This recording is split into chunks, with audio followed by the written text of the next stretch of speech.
I'm really pleased to see Arch has joined as the first Insurindex mission partner. I think I think that says a lot about Arch, and I think it shows about their appetite to build their brand.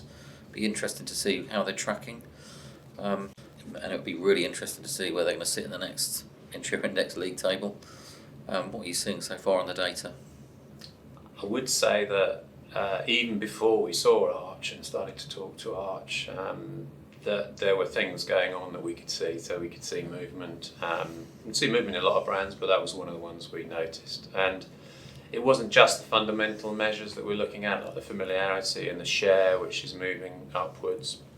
It was also a lot of the comments that you see, you start to notice it. So, when you've been in the market for a long time, you start to think this is one of those that things are happening. So, yeah, I think it'd be really interesting to see where they are when it comes to that table.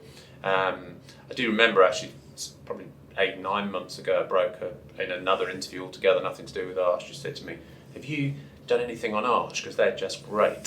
So it's amazing how you look at a piece of data, just some digits on a page, and then you go into the kind of real world, as it were, and these things get reflected. So yeah, it is good to have them on board. It's interesting. I've been looking at Arch on a comms tracker and just seeing some of those engagement rates going up. You can see they're getting that traffic increase. You can see people are interested in the sorts of content. They seem to be focusing a lot on things like appetite. They want to portray appetite. What will be interesting to see is how far that digital journey gets spread out. Yeah. Because I think, as we've said before, there's a great opportunity for those brands that want to understand digital brand, want to understand how to engage with audience, how to join up that comms thinking, and get that single user experience right. I think for Arch to focus on those sort of areas next year, I would imagine will make some big differences in the data. Yeah, it will, and I think it's what they're recognising, and quite a lot of brands are recognising is, and didn't in the past, was this difference between just sales activation, just selling stuff in the cycles at the right time for you, which does actually increase your awareness and your usage, but it's the brand reinforcement stuff, the longer term stuff that really helps you out. And at the moment we're in a good side of the cycle for the insurers, but in a few years' time, or even 18 months, there's headwinds, things are going to change, we might go into a softer market.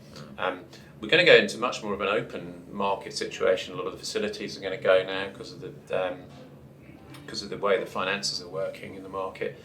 So the brands and what they stand for are going to be so important. So that's going to be good for businesses like Arch, I think. Yeah, it's interesting, isn't it, to watch those brands that really want to engage for the long haul. I think it's back to that adage that we keep talking about, which is brand is an investment, not a cost. I think what's clear about Arch and where they want to go next year is they want to invest in their brand. Yeah, and it takes time to build a brand, and I know we look at a lot of different measures. As I said, the sales activation stuff does move you along pretty rapidly, but it's that 3, 4, 5 year commitment, I think, to get that and keep on building it, and then it really beds in, and it's so valuable to the businesses then.